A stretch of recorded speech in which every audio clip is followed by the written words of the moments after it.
Students, अपना next topic है potentiometer and it's principle of working. अब ये पोटेंशियोमीटर क्या है, अब देखो पोटेंशियोमीटर जैसा कि हमने पीछे पढ़ा है स्लाइड वायर, ये हमने जो पीछे कौन सा पढ़ा है स्लाइड वायर ब्रिज या फिर मीटर ब्रिज, उसी के जैसा। ठीक है, इसमें भी क्या होती है हमारे पास मैग्नेट की वायर्स होती है। ओके, मीटर स्केल का यूज करते हैं।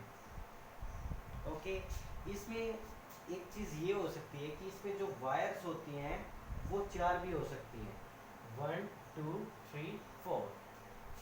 ओके, तो हम यहाँ से देखते हैं, यहाँ से हम स्टार्ट करते हैं। तो यहाँ तक जो वायर की लेंथ है वो कितनी है 1 मीटर। तो यहाँ से यहाँ तक चलेंगे तो लेंथ कितनी हो जाएगी 1 मीटर। इट मीन्स हम बोल सकते हैं 100 सेंटीमीटर। तो यहाँ से चले हम, कहाँ से, यहाँ से चले और यहाँ तक क्या होगी 100 सेंटीमीटर। फिर इसके बाद हम यहाँ से चलते हैं, यहाँ से चलते हैं और यहाँ तक आते हैं तो 100 प्लस 100 200, फिर 300 और फिर 400। ओके, ये हमारे पास 4 वायर। अब इसकी जो कंस्ट्रक्शन है उसमें क्या है, हमने एक रियोस्टेट लगाया है, एक बैटरी का यूज़ किया है, हमने एक वोल्टमीटर का भी यूज़ किया है जिसके साथ हमने एक जॉकी को जोड़ रखा है। ये इसकी कंस्ट्रक्शन में लिखने हैं जो जो हमने चीज़ें लगाई है। अब बात करते हैं इसका प्रिंसिपल, मेन बात है इसका principal.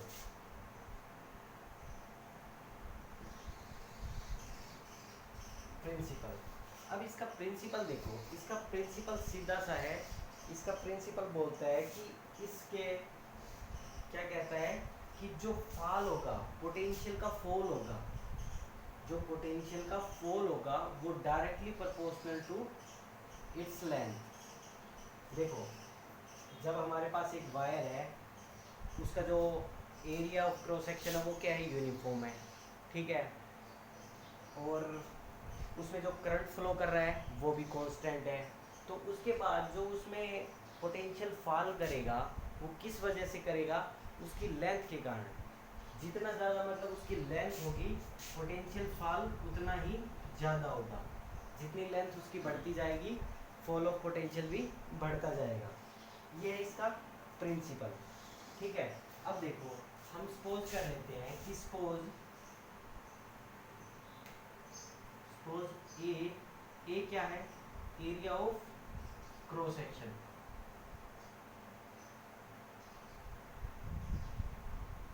Area of cross section and rho क्या है, रेजिस्टिविटी। ठीक है, जो हमारे पास वायर है उसकी रेजिस्टिविटी रो है। अब हम देखते हैं ओम्स लॉ के अकॉर्डिंग। ओम्स लॉ कहता है जो हमारे पास पोटेंशियल होता है, पोटेंशियल क्या होता है V, वो किसके इक्वल होता है I into R, current into resistance. हमें क्या निकालना है, फॉल ऑफ पोटेंशियल निकालना है। ओके, पोटेंशियोमीटर में हम बेसिकली क्या निकालते हैं, फॉल ऑफ पोटेंशियल, कितना पोटेंशियल फॉल कर रहा है। अब देखो हमारे पास ओम्स लॉ के अकॉर्डिंग टू ओम्स लॉ तो क्या कहता है, जो हमारे पास पोटेंशियल है वो क्या है I इंटू आर। अब हम पढ़ चुके हैं कि जो हमारे पास रेजिस्टेंस होता है, रेजिस्टेंस वो पढ़ के आए, वो क्या होता है रो L बाई ए। ये हम पीछे पढ़ के आए, हमारे पास जो रेजिस्टेंस होता है वो क्या होता है रो इंटू एल बाई ए। अब इस चीज को हम पुट कर दें इसमें, V इज इक्वल टू क्या आ जाएगा, V is equal to I into rho L by A.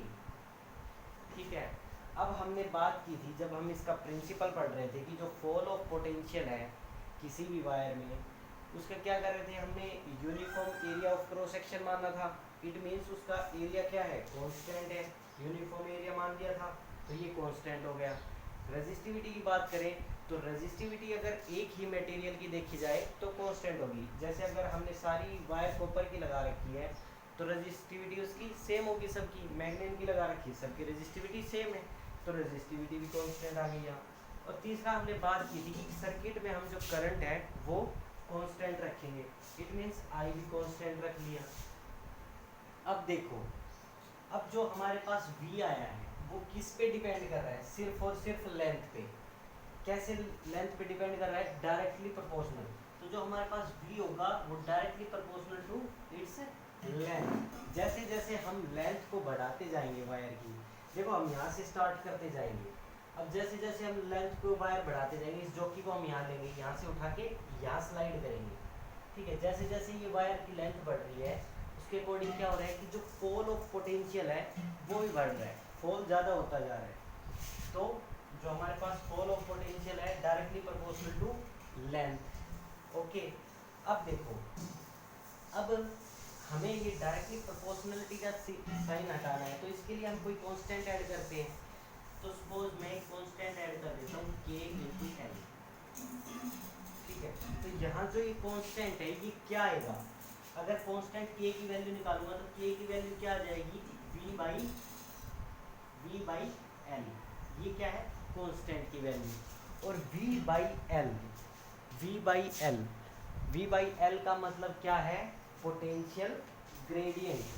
Potential gradient का मतलब क्या होता है कि जो हमारे पास पोटेंशियल है वो लेंथ के रिस्पेक्ट में कैसे वेरी कर रहा है, ठीक है। v हमारे पास कौन सा पोटेंशियल है, फॉल वाला है, जो फॉल करेगा जो पोटेंशियल। अब जो लेंथ के रिस्पेक्ट में ये कितना फॉल करता है उसको हम क्या कहते हैं, पोटेंशियल ग्रेडियंट। ओके, तो ये हमारे पास क्या आ गया, पोटेंशियल ग्रेडियंट, ठीक है। और v हमारे पास क्या है, फॉल ऑफ पोटेंशियल।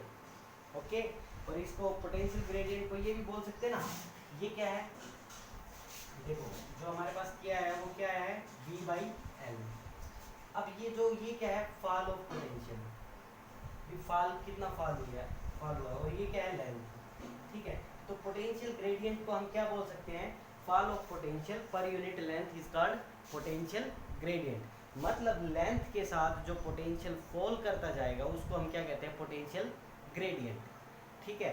तो पोटेंशियोमीटर है उसका जो प्रिंसिपल है वो किस पे डिपेंड कर रहा है, कि उसकी लेंथ पे डिपेंड कर रहा है। जैसे जैसे हम लेंथ को बढ़ाते जा रहे हैं, यहाँ से स्टार्ट करते हैं, ये तो हमने यहाँ लगा रखी, इसको उठा के यहाँ से स्लाइड करना स्टार्ट करेंगे, बढ़ाते जाएंगे इसकी लेंथ, फिर बढ़ाते जाएंगे, फिर बढ़ाते जाएंगे, तो फॉल ऑफ पोटेंशियल भी बढ़ता जाएगा, ठीक है। ये इसका प्रिंसिपल है। ओके, तो यहाँ से हमें क्या मिला है, पोटेंशियल ग्रेडियंट। तो पोटेंशियल ग्रेडियंट क्या होता है भाई, पोटेंशियल जो फॉल कर रहा है वो लेंथ के साथ कैसे वेरी करता है उसको कहते हैं पोटेंशियल ग्रेडियंट। ओके, या फिर क्या कह सकते हो, fall of potential per unit length is called potential gradient. Okay, okay, clear है ये potentiometer and principle of working. ये मेरे ख्याल से क्लियर है, छोटा सा टॉपिक है, इसका डायग्राम अच्छे से देख लो।